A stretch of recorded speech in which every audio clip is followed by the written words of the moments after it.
Let's take a look at the View menu now. On each menu, initially only the most frequently used options appear when the menu is opened. To view all commands, click the double arrows at the bottom of the menu.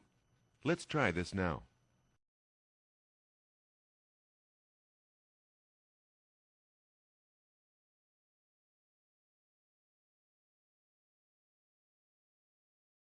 Notice that additional items are now available on the menu.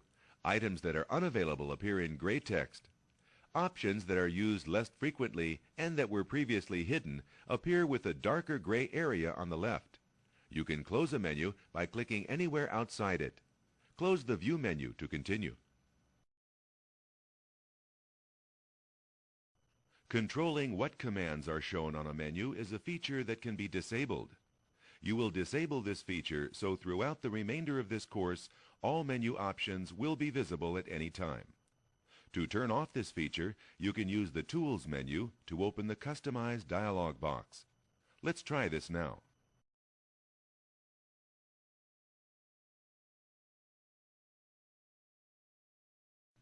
Here is the Customize dialog box.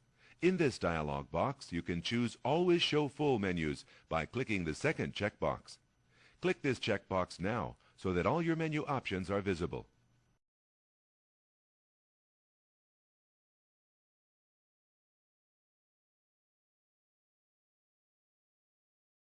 The View menu now displays all of the options. An outlined button before a menu item indicates that item is active. In this example, the outlined button indicates that we are viewing information in List View. Close the View menu to continue.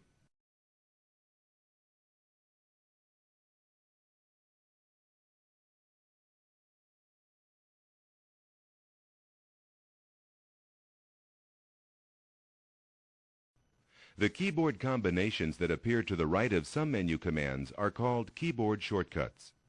You can use a keyboard shortcut, for example Ctrl+N, to use a command when a menu is not open.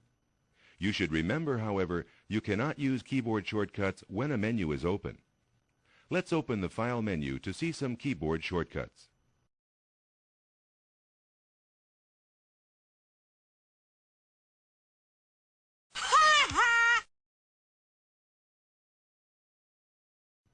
An ellipsis indicates that a dialog box will appear with more options when that item is clicked.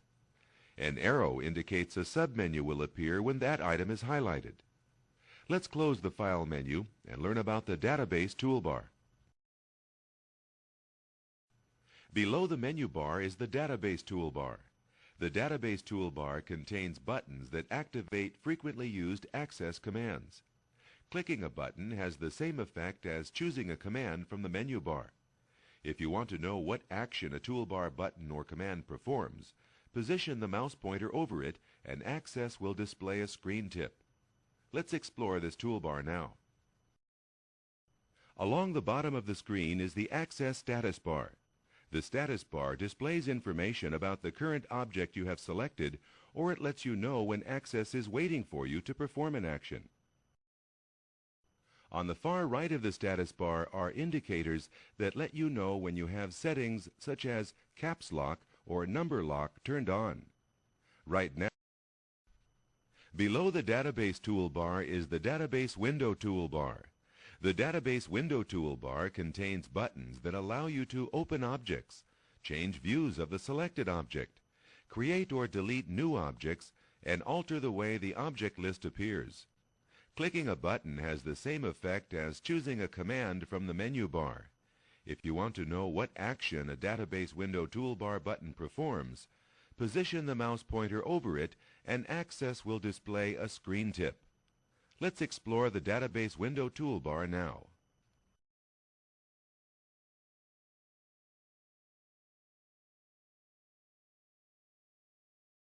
Now that you are acquainted with the Access screen, let's learn how to save and close this database file.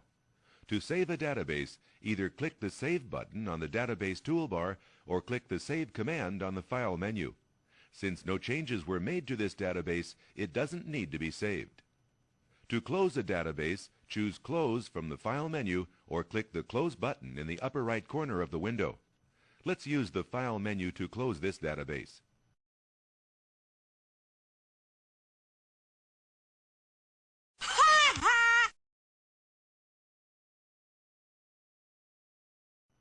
The database is closed and you are returned to the Access screen. Access keeps a list of the last 4 files you have worked on.